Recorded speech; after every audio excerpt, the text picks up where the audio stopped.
nanti di masa depan, tepatnya 2030, emas akan tembus programnya 3.250.000. Arti tembus itu di atas itu udah.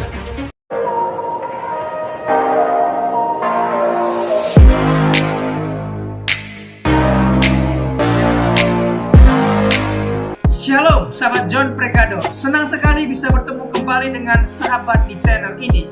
Terima kasih sahabat sudah setia mengikuti channel ini sampai hari ini. Saya berdoa kepada Tuhan, kiranya Tuhanlah yang membalas dan memberkati kita semua. Sahabat, apabila diberkati melalui video-video kami, marilah dengan murah hati share video ini kepada teman-teman yang lain agar mereka juga diberkati seperti kita. Hari ini kita akan dilayani oleh hambanya, oleh anaknya yang luar biasa, pasti akan memberkati kita. Oleh sebab itu, mari kita dengarkan pesan dan persiapkan alat tulis dan kelengkapan lainnya untuk sama-sama mendengarkan pesan penting yang akan dibagikan buat kita. Sebelum kita lanjut, jangan lupa sahabat untuk menekan subscribe dan juga berikan like dan juga share video ini. Terima kasih, mari kita berdoa. Bapak yang baik, kami menyiapkan hati, pikiran kami untuk sama-sama mendengarkan pesan yang penting ini. Berkatilah kami, sehingga kami boleh mengerti, mencatat, membagikan pesan ini kepada teman-teman yang lain. Berkati anakmu, hambamu yang akan membagikan pesan penting. Berkati sahabat John Pregado dimanapun berada. Terima kasih, kami siap mendengarkan pesan penting ini. Demi nama Yesus, amin. Yang penting dalam hidup kita harus ada harapan. Dan apa yang terjadi? Bulan November saya mengalami kecelakaan. Nah, pada waktu saya kecelakaan, waktu itu saya naik motor, saya di belakang, teman di depan. Nah, pada waktu mau nyalip, yang depan tahu mau nabrak, langsung lempar motor. Saya kan enggak tahu. Langsung gini, langsunglah check out. Roh saya keluar, dijemput malaikat tingginya 2 meter lebih, dibawa ke satu tempat. Di situ saya ketemu 2 manusia abadi, yaitu Henoch dan Elia. Mereka bicara pada saya tentang masa akan datang, dunia dan Indonesia. Dan kenapa mereka berdua yang diutus? Yang disebut saksi adalah hidup, tidak ada saksi mati. Karena saksi itu adalah mendengar, melihat, meraba, dan mengetahui. Maka disebut apa? Saksi. Ngomong sebenarnya saksi. Arti saksi apa? Melihat, mendengar, mengetahui, meraba, menyentuh, tahu semuanya. Itu namanya saksi. Betul? Nah, dan saksi itu harus hidup. Tidak ada kan Pak Hakim ngomong, mana saksinya? Di kuburan. Ada. Harus hidup, betul? Dan 2 manusia abadi ini bicara pada saya bahwa mereka akan kembali ke bumi untuk menyelesaikan tugasnya sebagai saksi. Henoch dan Elia. Saksi untuk apa? Karena mereka ada sebelum Yesus datang ke dalam dunia, menyaksikan tentang Elohim, dan mereka adalah saksi bagaimana Yesus datang ke dalam dunia, dan saksi Yesus mati dan bangkit dan naik ke surga, karena mereka ada di surga. 2 manusia abadi ini bicara pada saya, kenapa mereka harus kembali ke bumi di masa depan. Kita bicara dalam suatu bahasa yang tidak bisa dijelaskan karena bukan bahasa manusia. Dan saya juga berbicara pada mereka, dan mereka bicara tentang masa yang akan datang. Nah, setelah itu malaikat yang menjemput saya berkata, mari engkau menghadap yang maha kuasa. Tapi sebelum engkau menghadap yang maha kuasa, engkau harus masuk ke satu ruangan dulu, yaitu ruang maha kudus. Ruang apa, saudara? Di situ saya lihat tirai terkoyak dari atas ke bawah. Nah, setelah itu saya lihat tabernakel, yaitu tabut perjanjian. Jika ada Dan siapapun malaikat berkata, begini ya, mari coba kau dulu menghadap mic-mu. yang maha kuasa. Mic-mu coba Nah, dulu. disitulah saya ada. Kembali di tempat itu, tangganya dari emas. Dan malaikat berlaksa-laksa, berpuluh-puluh ribu laksa, berlaksa-laksa. Dan di atas tangga itu ada sebuah tahta. Apa saudara? Sebuah apa? Tahta. Dan apa yang terjadi? Yang di tangga itu ada sebuah tahta. Di sana tidak ada matahari, bintang dan bulan. Tidak ada apa, saudara? Tidak ada apa? Matahari, bintang dan bulan. Tidak ada. Tetapi yang di tahta itulah yang menyinari seluruhnya. Dan yang kita bicara, akulah Alfa, akulah Omega. Sebelum dunia dibentuk, aku sudah mengenalmu. Dan sebelum dunia dijadikan, aku sudah menentukanmu. Dan sejak dalam rahim ibumu, aku sudah memperhatikanmu. Akulah aku, Yahweh. Aku telah mati, bangkit hidup kembali. Akulah aku. Tahta itu berdiri, wajahnya melebihi cahaya matahari sinar pelangi, dan tangannya tunjukkan ke saya. Lubang pakunya itu ada di sini. Coba semua pegang bagian sini. Kalau gambar-gambar kan di sini dah. Salah dah, itu di sini. Alkitab berkata tidak ada tulang yang dipatahkan. Ingat, tidak ada apa? Nah, coba pegang bagian sini. Di sini itu ada lubang, betul? Betul? Nah, pakunya di sini. Nah, inilah. Makanya darahnya keluar terus. Tunjukkan. Sebelum kau kembali ke muka bumi, ke rumah orang tuamu, aku akan tunjukkan apa yang akan terjadi atas hidupmu, bangsamu, sampai tahun 2035. Sampai tahun berapa, saudara? Akulah Alfa, akulah Omega. Tangannya gini, saudara. Langsung seperti layar lebar besar sekali, lebih besar dari ini, saudara. Besar sekali masa yang akan datang, tahun demi tahun. Presiden dan wakil presiden, gejolak dunia, saham, bursa, semua di situ semua, dan komputer kuantum yang akan mengendalikan dunia. Masa yang akan datang, dan tiba-tiba ada anak kecil perempuan. Anak kecil itu menatap saya dan berkata, "Papi." Saya kaget. Saya belum menikah, belum pacaran, belum ketemu istri, udah ketemu anak. Dan anak kecil berkata, "Papi." Dan anak perempuan itu menatap saya. Dan Yesus berkata, "Itulah anakmu di masa depan." Bayangkan, saya belum menikah, udah ketemu anak. Dan anak udah segini dah, mandang saya, "Papi." Itu anak saya pertama yang namanya Felicia.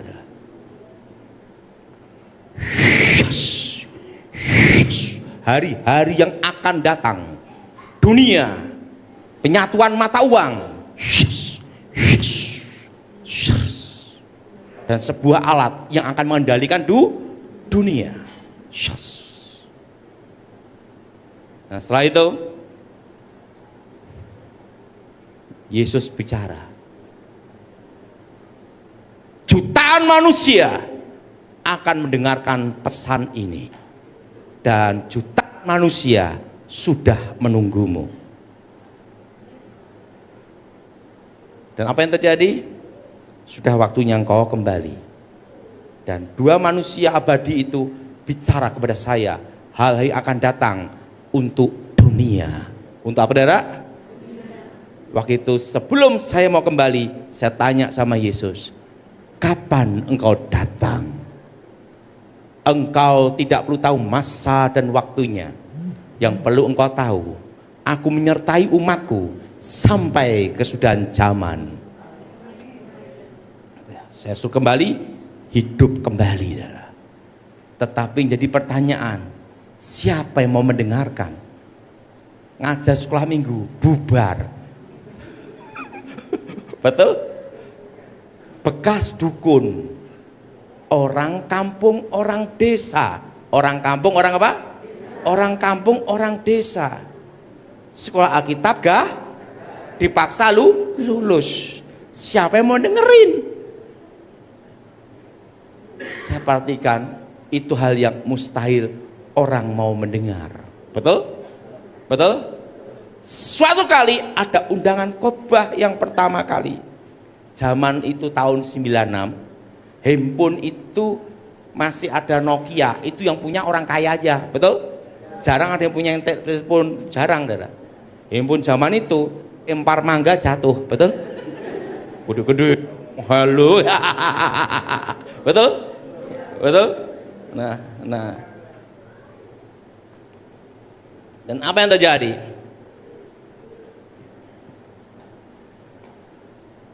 Saya diundang KKR. Saya pikir kalau Tuhan janji jutaan, saya diutus ada di hidup kembali, minimal pertama ya ribuan, betul? Yang datang 2 orang. 2 orang aja, 1 orang gila, 1 orang normal. Kalau saya khotbah, dia khotbah juga. Udahlah, akhirnya saya selesai khotbah, saya yakin, aduh ini mustahil, tidak mungkin bisa terjadi. Gimana jutaan? Ini kita bicara untuk tahun 96. TV pun yang ada TVRI, RCTI, betul? Betul? Aqua jual itu diketawain, air kok dijual, betul enggak?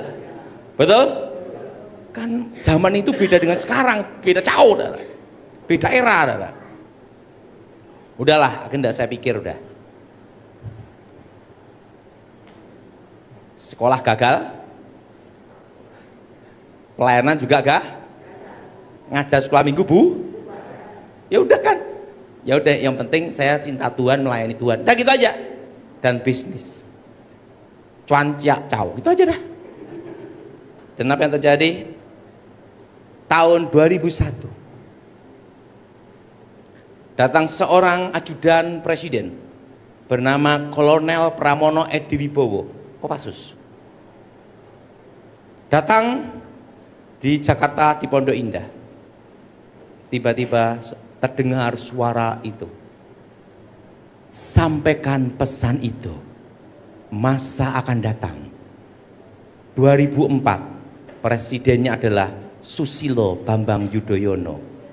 Kan saya dikasih pesan presiden dan wakil presiden sampai tahun 2035. Waktu itu saya bicara sama Kolonel Pramono Edi Wibowo bahwa nanti di tahun 2004 presidennya adalah Susilo Bambang Yudhoyono. Apa yang terjadi? Kolonel Pramono Edi Wibowo berkata, tidak mungkin melawan presiden, saya ajudan Megawati mas. Dan dia ngomong, SBY itu kakak ipar saya, Ani Yudhoyono itu adalah kakak kandung saya. Untuk melawan presiden incumbent itu mustahil dan tidak mungkin. Tapi pesan ini akan saya sampaikan kepada Mbak Ani Yudhoyono, karena satu-satunya manusia yang berkata di muka bumi, SBY pasti jadi presiden 2004 Anda. Dan kakak ipar saya jadi presiden, SBY manusia yang paling saya cari di muka bumi, kamu katanya. 2004 SBY jadi presiden. Nah, waktu SBY jadi presiden atas perintah Ibu Negara Presiden Republik Indonesia, Pramono Edi ditugaskan itu tahun 2004 saya baru menikah, dipanggil untuk mengawal presiden. satu-satunya sipil yang dipilih di antara 200 juta manusia. Dan waktu itu Ibu Presiden panggil, ada di Cikias, semua pasukan khusus, elitnya elit, apa saudara? Khususnya khusus, dari Satgultor 81, pasukan khusus elit, ada yang sniper, demolis, ahli bom, semua ahli-ahli dalam pertempuran, dan pasukanku khusus. Mereka saling mengenalkan diri, keahlian mereka masing-masing. Ada yang intelijen, Sandi Yuda. Saya bingung, saya kenalkan sebagai apa? Kenapa? Sekolah gak? Ngajar sekolah minggu bu. Masuk di bawah kata.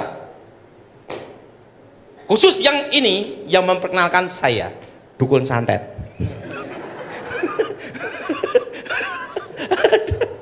Aduh, semua pada gini semua.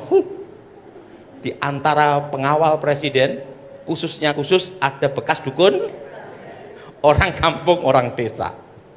Dan disitulah saya diminta ngawal presiden, dan Ibu Presiden berkata,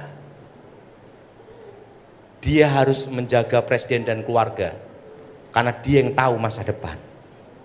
Dan apa yang terjadi? Saya diminta menjaga presiden tidak lama, 10 tahun. Berapa lama saudara? Dan selama saya ditugaskan, satu pun tidak pernah gagal. Tugas saya anti teror, penanggulangan terorisme. Setelah itu, kedua, tim pendahulu sebelum presiden tiba di lokasi, tim Evan, 10 tahun. Dia yang tahu masa depan, dia yang tahu, maka harus di samping Ibu Presiden. Dan apa yang terjadi? Termasuk Nurdin M. Top, teroris. Setelah itu bom Jati Asih. Waktu itu ditanya, apa yang terjadi? Jati Asih ada rencana pembunuhan presiden, siapkan bom. Masa depan seperti ini, tangkap langsung. Itu salah satu tugas saya adalah 10 tahun. Lumayan enggak saudara? Nah, 10 tahun dan tidak pernah gagal dalam tugas dan operasi apapun. Nah, dan apa yang terjadi? Tahun 2009, waktu itu Pramono Ediwibowo bicara gini. Waktu itu beliau Danjen Kopassus, Mayor Jenderal. Mas, main dikit-dikit boleh dah. Mas kan mendampingi saya dan Ibu Presiden, menjaga Presiden. Dan apapun kata Mas, tidak satu pun ada yang meleset, satu pun. Semua tepat, jam tanggalnya tepat semua. Karena itu ini perlu sekali karena menyangkut negara. Apa yang akan terjadi atas negara saya Indonesia di masa depan. Waktu itu di Cikias dipanggillah One Team Press, Dewan Pertimbangan Presiden. Wah, ini ahli makroekonomi, profesor, doktor, kaburator, botak, ini kelasnya udah beda lagi, Dara. Mereka tahu data rahasia, Dara. Pertimbangan presiden, Dara, beda lagi. Ahli politik, ahli hukum, HAM, semuanya itu semua, Dara. Setelah mereka kumpul, Mas, siap. Buka semua. Apa pesan dari Isa alaihi wasallam? Langsung Ediwibowo kata, manusia satu ini yang pertama mengatakan SBY pasti jadi presiden tahun 2004. Dan apapun yang dikatakan semua tepat, satu pun tidak ada yang meleset. Karena itu dengarkan katanya. Karena ini penting nyangkut negara katanya. Siap, diam, cuma suruh diam, saudara. Saya suruh bicara. Disitulah saya beritahu, tahun 2020 ekonomi yang berhenti seluruh Indonesia.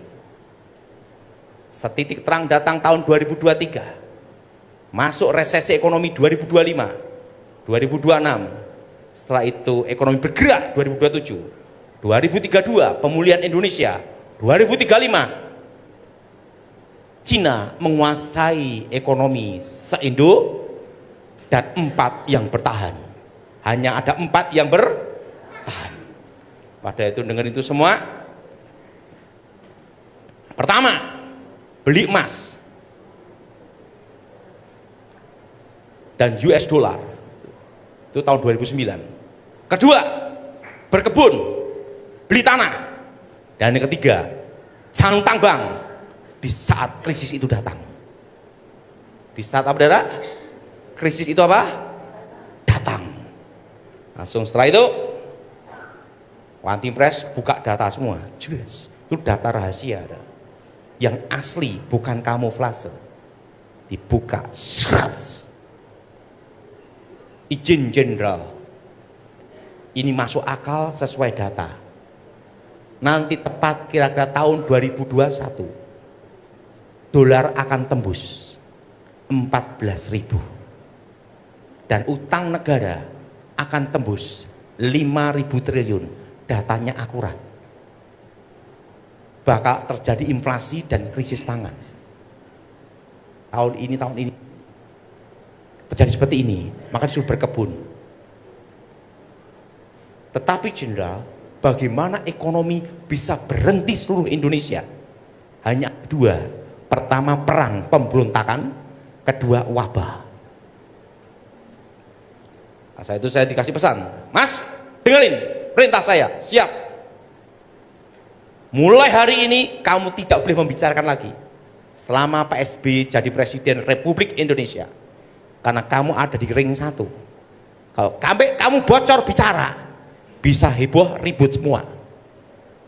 Tunggu sampai Pak SBY tidak jadi presiden lagi di 2014. Rahasiakan ini. Setelah 2014 engkau bebas untuk bicara. Lawan pemerintah, siap.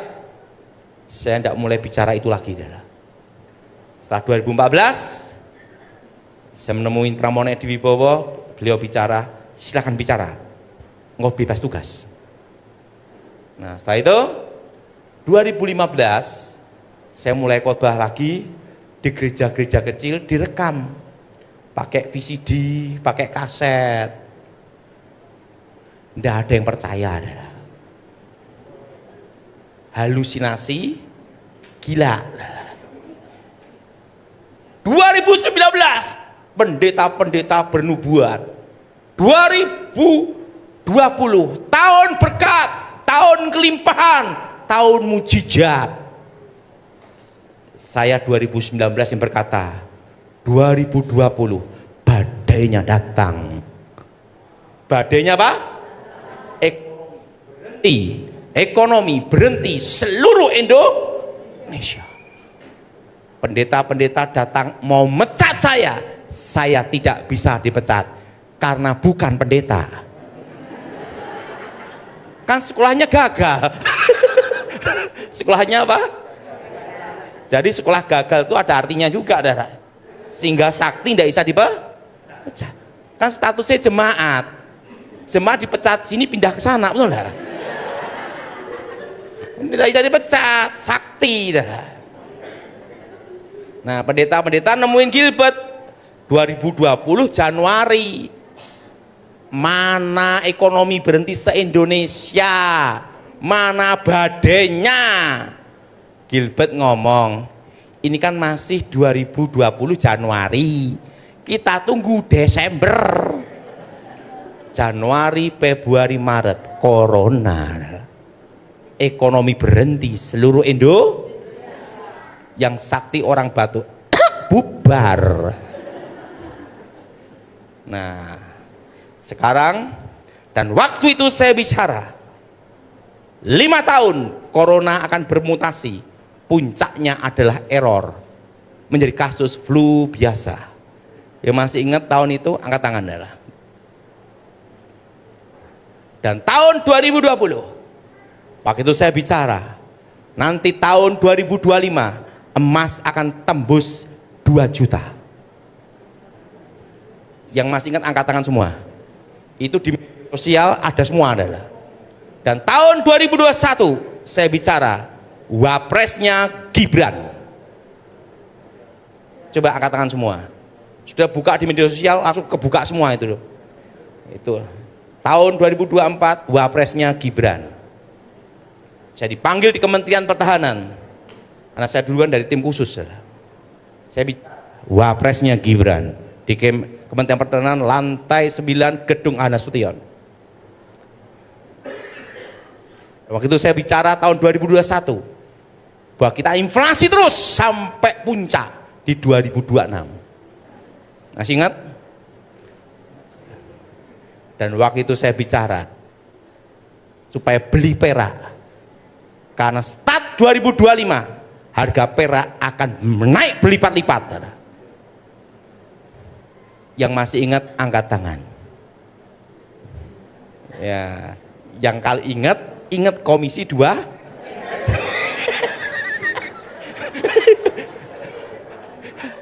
Sekarang saya beritahu, inilah yang sebenarnya terjadi. Semua persiapkan. Ngomong sama sebelahnya, semua persiapan. Ini rahasianya. Tahun 2020, dunia digiring, seluruh dunia untuk masuk ke sistem digital. Online. Sistem apa? Digital. Untuk menuju penyatuan mata uang. Yesus di dalam kitab Wahyu bicara apa? Secupak, sedinar. Betul? Betul? Waktu kita sekolah Alkitab, kita tuh berpikir, ditafsirkan itu barter. Kebuk barternya apa? Gandum atau padi, kan gitu. Kita sering pendeta khotbah seperti itu, betul? Waktu masa kesusahan besar, kesulitan, nanti sistemnya apa? Barter, betul? Nanti sapi tukernya apa? Melon, kan gitu. Betul? Bertani, berkebun, betul? Itu waktu kita sekolah Alkitab. Saya pernah dengar itu, angkat tangan. Betul? Yesus tidak pernah mengatakan barter loh, saudara. Dikatakan secupak sedinar. Upah kerja 1 hari hanya dapat sedinar. Dinar itu apa? Logam. Ngomong sama sebelahnya, logam. Makanya jangan kebablasan nafsi Alkitab keterusan, betul? Yesus berkata apa? Dinar. Dinar itu apa? Logam. Logamnya apa? Emas dan perak. Jelas? Emas dan apa? Perak. Dan waktu Yesus berkata, waktu pembinasa keji, hendaklah lari kemana? Di pegunungan itu, selain ada hewan, ada ternak, juga ada tanah. Di dalam tanah banyak mineral, logam. Jelas? Misalnya gini, waktu kesusahan besar, 1 juta, gimana menghidupi orang 1 juta? Pelihara sapi, beranak itu setahun sekali.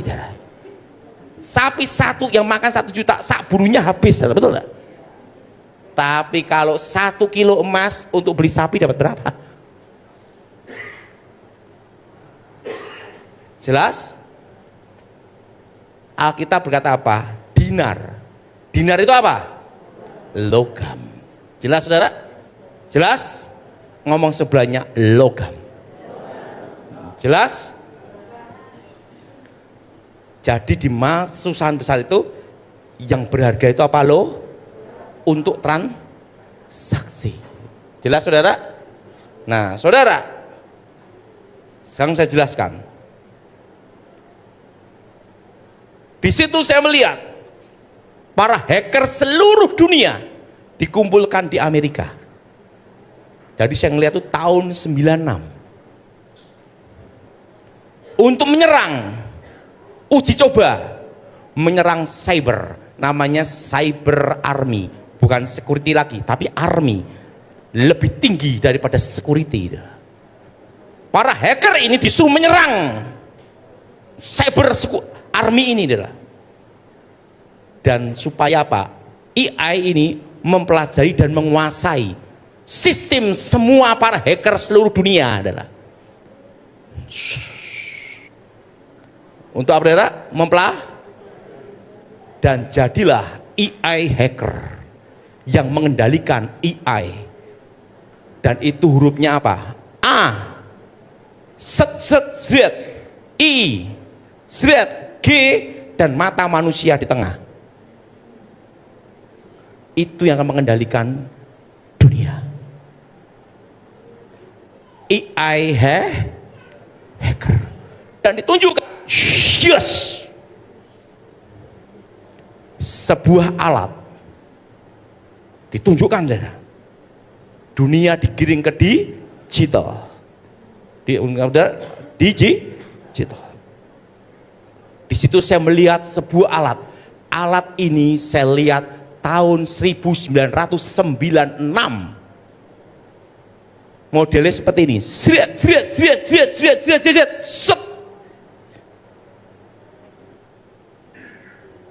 Titik beku absolut minus 273 derajat Celcius.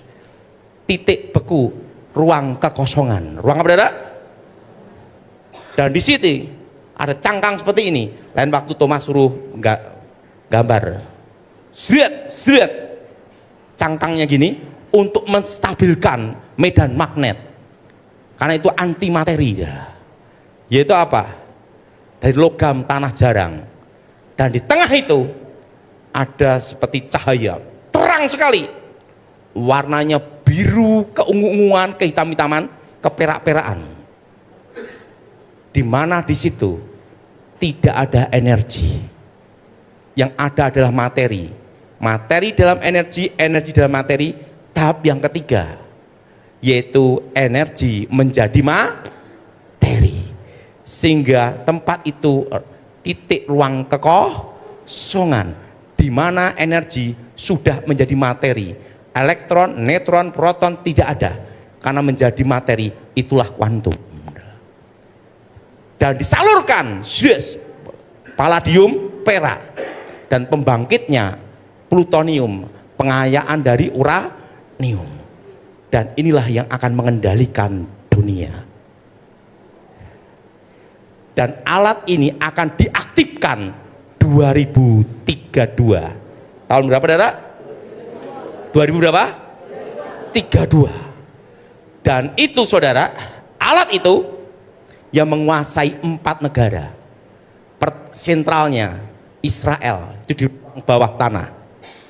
Rusia, China, dan keempat Amerika. 4 negara ini yang menguasai kuantum. Dan itu adalah super multiple posisi dan super multiple keterkaitan. Ingat, iblis ingin menyamai Tuhan, maha hadir. Jadi misalnya saya video call gini, diatur plek, bisa terkonek 1000 orang, bisa enggak, saudara? 1000 orang bisa melihat wajah saya. Ini masih namanya posisi. Di mana-mana saya ada, betul? Tapi ini super multiple posisi, itu antar planet, dan super keterkaitan. Misalnya saya hapus pesan sementara ke Thomas, handphone WA, bisa enggak? Ini namanya keterkaitan. Ini super multiple keterkaitan antar planet, kecepatan cahaya. Dan apa yang terjadi? Nanti di masa depan, untuk menyerang satu negara, pertama dihancurkan dulu sistem perbankannya, digitalnya, dihack semua, selesai. Ekonomi kacau. Jelas? Dihack dulu perbankannya. Kedua, baru pembangkit listriknya, digital. Pak, Indonesia gimana? Indonesia aman karena pakai batu bara. Zaman Pak Harto. Tepuk tangan untuk Indonesia. Yang bisa dihack dengan kuantum adalah teknologi pembangkit listrik tenaga nuklir. Jadi batu bara aman. Dihack susah, zaman Kong punya, betul? Ngomong sebelahnya hidup Indonesia. Jadi kan ini baru ribut pemadaman listrik, dihack itu komputer, nggak bisa. Ada batu, setuju angkat tangan. Hidup Indo. Dan yang ketiga baru dihack pertahanan. Misalnya dia kirim drone, kuantum diaktifkan, drone-nya bisa menghancurkan dia sendiri. Super keterkaitan. Itulah yang akan mengendalikan dunia. 2032 belum kesusahan besar, masih permulaan. Ngomong sebelahnya permulaan. Jelas? Jelas? Dan dunia akan kembali ke tahun sebelum 1971.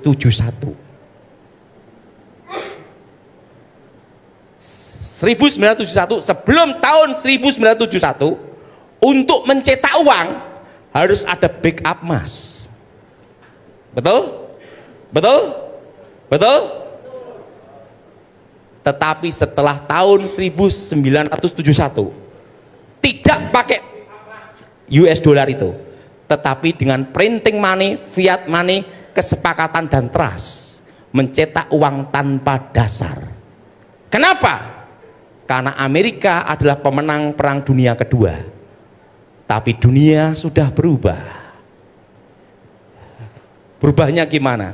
Ada dua kekuatan muncul, China dan Rusia. Matahari ciptaan Tuhan, di luar itu made in China, betul? Betul? Ada dua dan ingat, negara-negara tidak mau hanya namanya kertas. Akan terjadi dedolarisasi. Dan itu akan dimulai tahun 2030 dan 2032. Di mana surat utang negara, utang Amerika akan dilepas di pasar modal. Jelas? Jelas? Akan dilepas di pasar apa? Surat utangnya Amerika yang ada di Cina, yang ada di Rusia, di berbagai negara, ini akan dilepas. Itu akan dimulai 2032. Karena mereka perlu fisik, logam, emas, dan perak. Jelas, saudara? Dan ingat, nanti dicatat. Dan ingat, 2%. Jadi gini, komisi kan bukan pendeta, tidak boleh perpuluhan, hanya dapat belas kasih. Kan yang lihat. Jadi gini, dunia akan digiring ke digital. Dan nanti tahun 2032 banyak surat berharga bodong itu ada di Asia. Setelah itu di Amerika dan London. Di mana ada? UK. Misalnya surat berharga 1000 ton perak. Waktu dunia memerlukan, mana peraknya untuk industri? Tidak ada, ready. Itu hanya surat. Itu yang akan menaikkan harga fisik logam. Itu dimulai tahun 2032. Contohnya Singapura, apa punya tambang perak? Apa punya tambang minyak? Waktu dunia tanya, mana fisiknya? Mana? Masih cadangan atau belum ready? Itulah yang Amerika goncangan seluruh dunia. Perak itu dimanipulasi bank sentral, dikendalikan. Dulu perak hanya untuk transaksi uang, tetapi sekarang udah beda. Untuk panel surya, untuk IT, AI, untuk handphone, Untuk apa? Untuk mobil listrik, selain semuanya. Nanti perak akan naik berlipat dimulai start 2030. Amerika dengan semua cara 2 tahun ini, karena ini masa transisi, akan berusaha menghancurkan, mengendalikan harga emas dan perak. Selama 2 tahun ini perak akan naik turun, emas perak naik turun, take off landing terus. Karena Amerika tidak mau pengaruhnya hilang atas seluruh selama 2 tahun. Naik turun. Harga perak itu, harga emas sama perak naik apa? Turun. Dan tepat 2 tahun nanti mulai nanti di masa depan, tepatnya 2030, emas akan tembus per gramnya 3.250.000. Arti tembus itu di atas itu, saudara. Karena apa? Dunia perlu fisik. Jelas? Dan nanti di tahun 2035 perak akan tembus 625 per troy on US dollar. 625 per troy on. Jadi 625 US dollar. Perak akan tembus per gramnya 300.000. Karena untuk kebutuhan dunia kembali ke fisik. Jelas? Jelas? Dan tembaga akan tembus $100 per pound. Jadi saudara yang punya uang banyak beli emas, yang pas-pasan makan aja pas beli perak, yang di bawah pas-pasan lagi ada lagi beli tembaga. Karena nanti dunia akan terbagi 2 dimulai tahun 2030. Terbagi berapa? Ngomong sebelahnya, terbagi 2.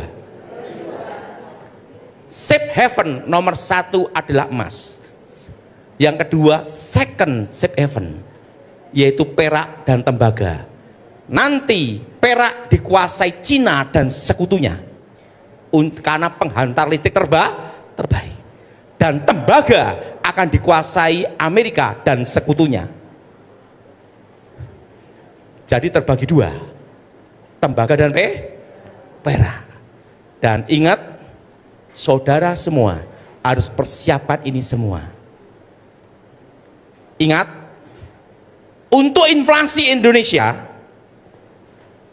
saudara tidak usah dibahas, tapi pikir sendiri.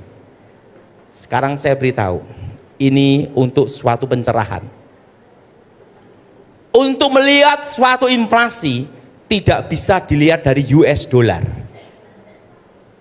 Karena US dollar bisa diintervensi dan dengan namanya operasi pasar modal. Betul? Demikian dengan sembako, bisa intervensi dan operasi pasar. Betul? Yang tidak bisa ditekan atau diintervensi untuk melihat suatu inflasi itu adalah emas. Karena standar internasional. Ini setuju angkat tangan, saudara. Kalau mau melihat inflasi, emas tahun 2020 berapa? 750.000. Betul? 5 tahun 2025 berapa? 2.700.000. Berapa persen? Hitung sendiri. Sekarang saya beritahu, karena ini kita menuju apa? Inflasi. Saudara punya uang 1 miliar sekarang. Happy 1 miliar ditabung dengan bunga deposito maksimal 10%. Itu mujizat, betul? Betul? 6%, betul? Kita ngomong 10% aja lah, biar happy dah. 10 tahun hidup dari tabungan, tidak diapa-apain dari bunga. Ini akan tergerus inflasi. 10 tahun kemudian harganya senilai berapa? Value-nya 50 juta doang. karena tergerus oleh tapi nilainya tetap 1 miliar, tapi value-nya turun. Jelas? Jelas? Jadi saudara, saya beritahu, simpan ada 2. Rupiah, karena kita hidup di Indonesia untuk transaksi. Siapa yang setuju angkat tangan? Betul? Betul? Dan yang kedua, simpan emas dan perak, tapi fisik. Ingat, jangan digital, karena AI hacker akan diaktifkan 2032.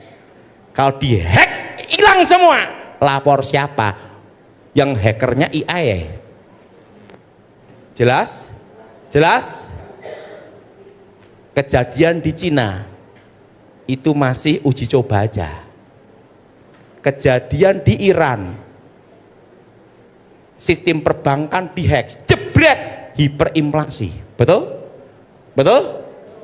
Kejadian Venezuela, pembangkit listrik dihack, jedias.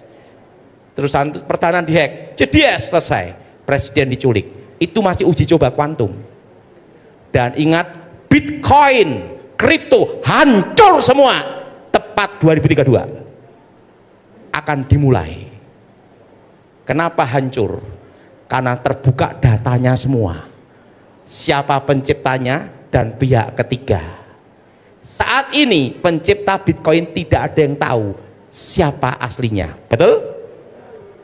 Superkomputer perlu waktu puluhan tahun, ratusan tahun membuka data. Ingat, kuantum, menit dan detik. Begitu kebuka, shred. Siapa pencipta Bitcoin? Misalnya tiba-tiba kebuka, tukang ojek online gimana? Bubar, betul? Pihak ketiganya perusahaan apa? Kelihatan semua, saudara. Kebuka semua. Gimana mau menghadapi AI hacker yang menguasai sistem cara hacker bekerja seluruh dunia? Ingat, hacker manusia perlu minum kopi, ada yang perlu ngerokok, perlu beol, betul? Lah AI hacker non-stop. Waktu dia ngerokok lupa, hack selesai, betul? Nggak bisa ngelawan AI hacker. Jelas, saudara? Jadi yang mengendalikan AI nanti AI hacker. Di atasnya AI. Di atas, saudara? Dan ingat, Yesus waktu itu bicara sama saya. Bagaimana menghadapinya? Kembali ke fisik semua. Sertifikat tanah gimana? Aman. Ada backup data. Akte jual beli, kan tanda tangan. Fisik, betul? Masuk BPN, warkah, betul? Baru backup data. Setelah elektronik aman. Kuncinya ada di akte jual beli notaris. Fisik. Jelas, saudara? Apa, saudara? Jadi ingat, dunia akan kembali ke fisik. Dan 4 yang bertahan. Ini hanya ada 4 bisnis yang bertahan. Maka semua harus siap-siap semua. Pertanian, perkebunan. Karena Cina akan menguasai ekonomi Indo. Kedua, peternakan, perikanan. Jelas? Ketiga, logistik distribusi, termasuk toko emas, termasuk toko besi aman, karena masih kandungan lokal. Saudara? Kuliner aman, kecuali Chinese food. Kenapa? Yang asli datang. Gimana KW lawan asli, betul? Betul? Yang asli datang. Jadi kembangkan masakan Nusantara. Siapa yang setuju angkat tangan, saudara? Gimana menghadapi Chinese foodnya? Kita KW lawan A. Dan yang keempat, tanah. Inilah di masa depan yang akan terjadi. Akan terbit undang-undang pembatasan kepemilikan tanah. Jadi tanah-tanah yang hak GU, hak GB tiba-tiba akan diambil alih negara. Dan misalnya boleh diperpanjang pun biayanya lebih banyak dan lebih sulit. di 2035 terbitlah undang-undang itu. Hak pembatasan kepemilikan tanah, dan yang aman adalah sertifikat hak milik. Dari semua yang ada di tempat ini, sertifikat semua harus hak milik semua. Yang setuju angkat tangan. Karena di masa depan, di 2035 undang-undang itu akan terbit.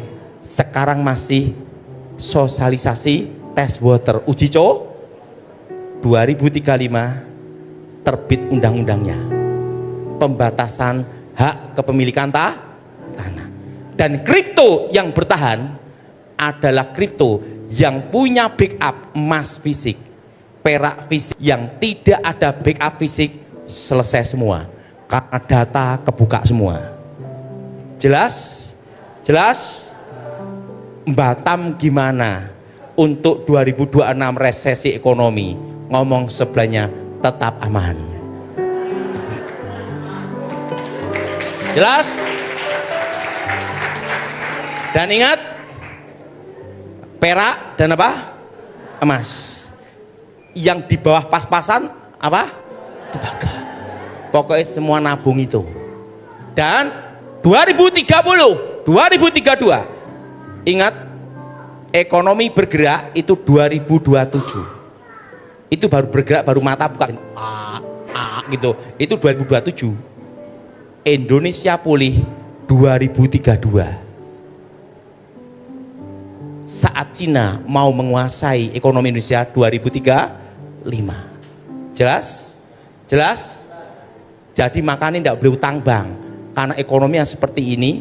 Dan tahun ini inflasi dan deflasi bertemu. Just harga-harga naik, daya beli tidak ada, daya beli turun, drop. Ini sampai tahun berapa? Ekonomi baru bergerak 2027, pulih 2032. Tapi ingat, kita semua berkebun. Balik ke A. Mari kita bangkit berdiri saat ini.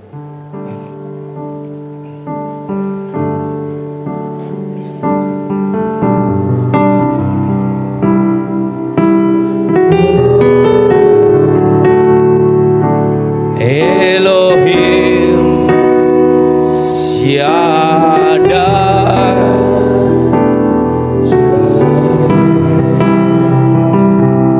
Adonai, angkat tanganmu Yahweh, yeah, Rafa, Elohim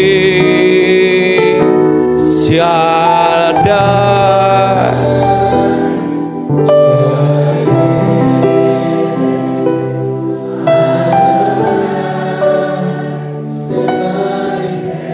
aku percaya kekuatan Elohim di tempat ini. Bebaskan dari yang jahat, bebas dari kutuk, bebas dari kegelapan. Berkati firman-Mu Tuhan, berkati kami semua. Angkat tanganmu semua, kita akan berdoa.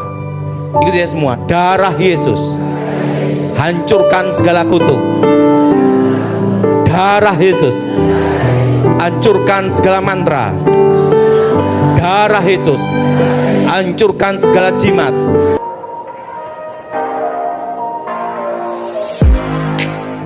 Terima kasih sahabat sudah menyaksikan tayangan kami hari ini.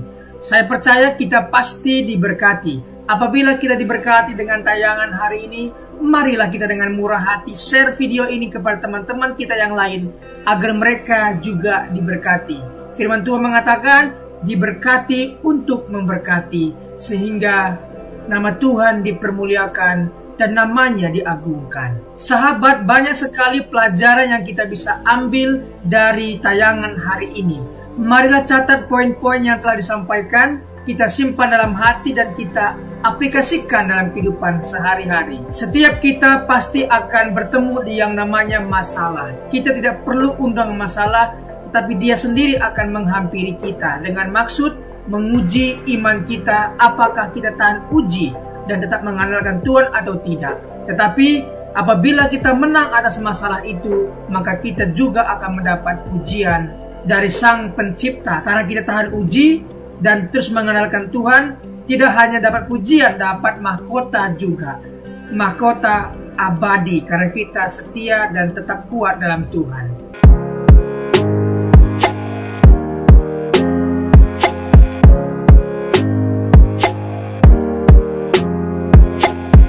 Shalom, dalam kesempatan kali ini kita akan belajar satu tema yang tentu pasti akan memberkati kita, yaitu memilih yang benar. Orang percaya pasti memilih yang benar, memilih kegiatan pekerjaan yang benar yang menguntungkan dirinya di masa depan. Apabila hari libur, apakah yang akan kita lakukan? Apakah kita bermain game sepanjang hari dan membuka aplikasi main game sepanjang hari? Apakah itu yang akan kita lakukan? Orang percaya pasti menggunakan waktu yang sangat bijak. Bisa belajar, bisa beristirahat, dan juga bisa membantu orang tua. Jadi sekali lagi, orang percaya pasti menggunakan waktu sebaik-baiknya. Dia belajar, dia juga beristirahat, dan dia juga membantu orang tua, membantu orang-orang di sekitarnya. Sekali lagi, orang percaya pasti memilih yang benar. Ingat, 3B. Yang pertama adalah belajar, bekerja, dan beribadah.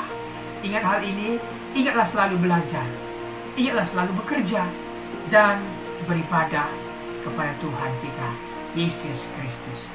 Sekali lagi kita akan belajar tentang tema memilih yang benar. Kita belajar dari tokoh satu Perjanjian Lama, satunya Perjanjian Baru.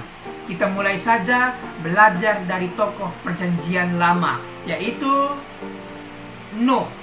Kita akan belajar dari seorang tokoh yang bernama Nuh. Hal-hal apa yang akan kita pelajari? Mari kita dalami. Kejadian 6 sampai 10. Tetapi kita fokus di Kejadian 6 ayat 5 sampai 8. Mari kita baca firman Tuhan. Ketika dilihat Tuhan bahwa kejahatan manusia besar di bumi dan bahwa segala kecenderungan hatinya selalu membuahkan kejahatan semata-mata, maka menyesallah Tuhan bahwa ia telah menjadikan manusia di bumi dan hal itu memilukan hatinya. Berfirmanlah Tuhan, aku akan menghapuskan manusia yang telah kuciptakan itu dari muka bumi, baik manusia maupun hewan dan binatang-binatang melata dan burung-burung di udara, sebab aku menyesal bahwa aku telah menjadikan mereka. Tetapi Nuh mendapat kasih karunia di mata Tuhan. Mari kita pelan-pelan mempelajari ayat ini. Pertama, ketika dilihat Tuhan dari sorga, Tuhan melihat ke bumi dan dia melihat dan mendapati kejahatan manusia besar di bumi, dan bahwa segala kecenderungan hati manusia selalu membuahkan kejahatan semata-mata. Di sini kita tahu bahwa alasan Tuhan marah itu karena ulah manusia. Kita lihat ulah manusia ini mengakibatkan hal apa saja. Pertama, Tuhan menyesal ya karena ulah manusia itu, sehingga lingkungan sekitar, yaitu hewan, binatang-binatang juga mendapat hukuman dari Tuhan. Jadi dari ayat ini kita bisa tahu bahwa Tuhan menyesal karena ulah manusia, dan dampak dari itu hewan-hewan pun mendapat resiko, mendapat konsekuensinya dari perbuatan manusia. Ketika kita membuang sampah sembarangan, apa yang terjadi? Tentunya pencemaran air. Binatang yang hidup di air tercemar dan hewan-hewan atau binatang yang hidup di air bisa mati karena ulah manusia membuang sampah sembarangan. Jadi, marilah kita menjaga lingkungan kita sebaik-baik mungkin. Baca ayat 7 ya. Berfirmanlah Tuhan, aku akan menghapuskan manusia yang telah kuciptakan itu dari muka bumi, baik manusia maupun hewan, dan binatang-binatang melata, dan burung-burung di udara, sebab aku menyesal bahwa aku telah menjadikan mereka. Tuhan menyesal karena manusia, karena itu hewan pun kena dampaknya. Tetapi Nuh mendapat kasih karunia. Mengapa Nuh mendapat kasih karunia? Mari kita dalami. Siapa Nuh? Nuh adalah orang yang benar di mata Tuhan. Ingat, orang benar belum tentu benar di mata Tuhan.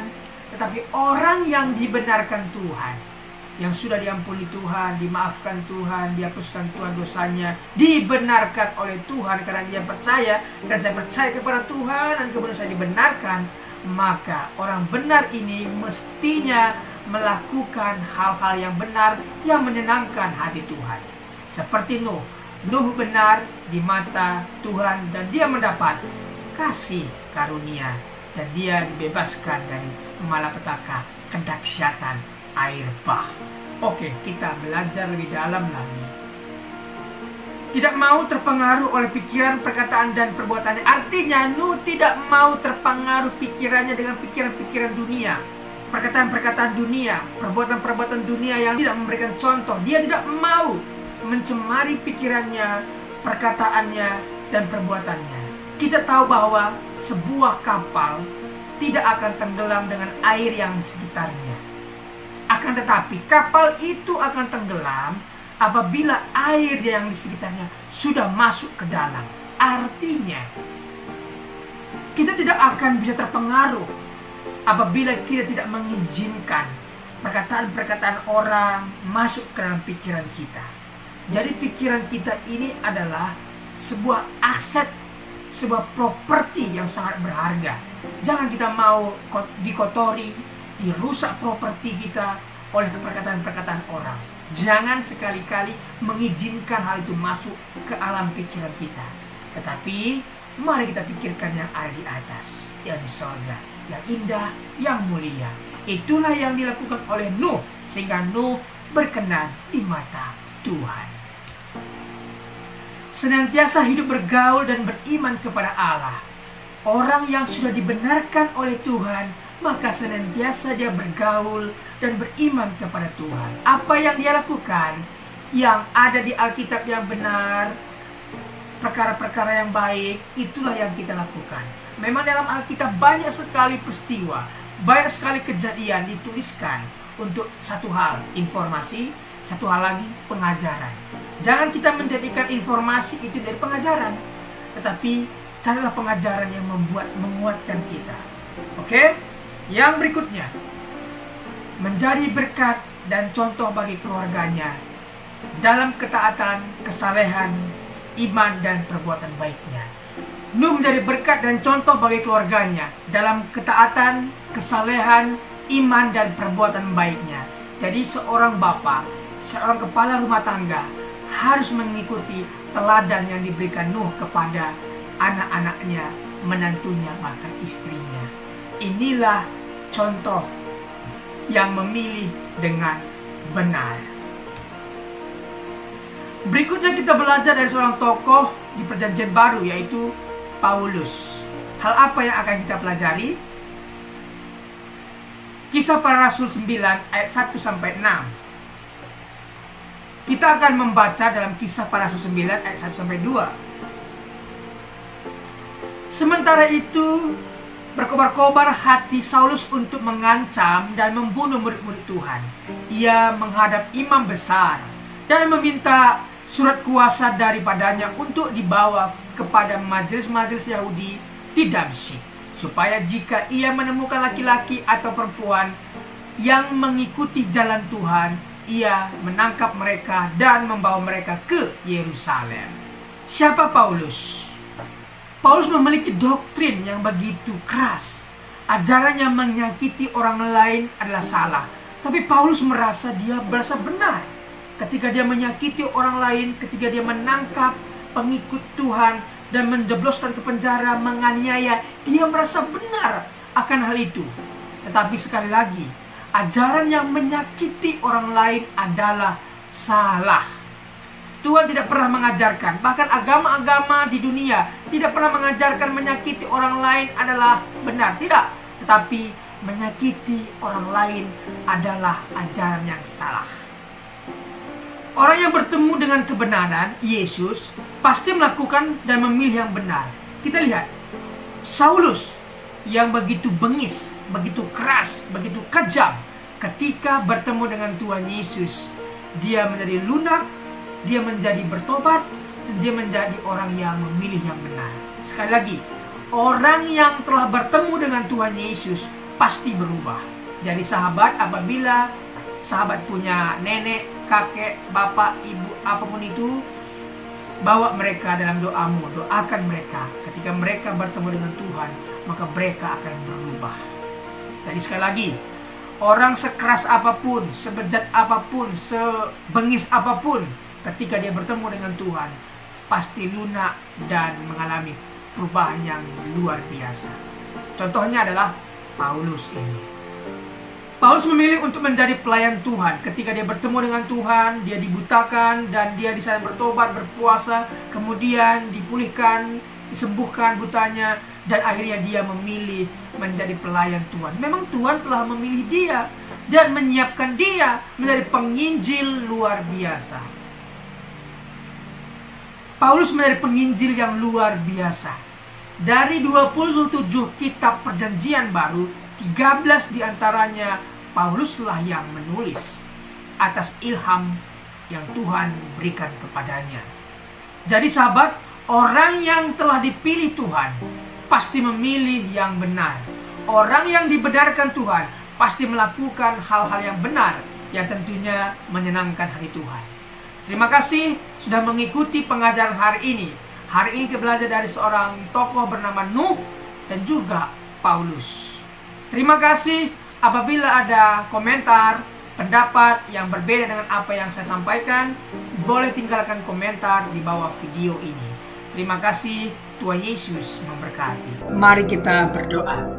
Bapa, terima kasih buat kebenaran firman Tuhan, kesaksian hidup bersama Tuhan yang telah dibagikan. Sungguh kami diberkati. Berkatilah para pembicara hari ini.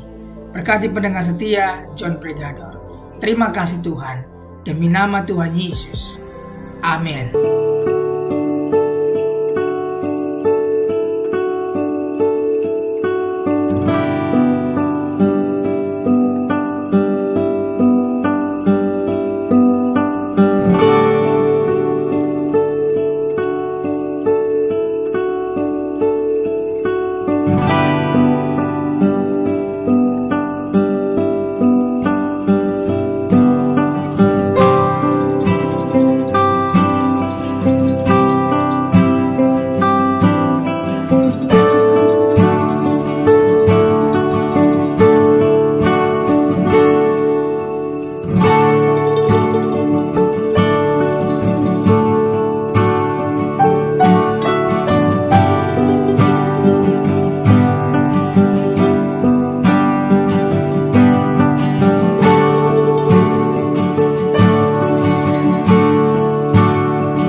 kasih.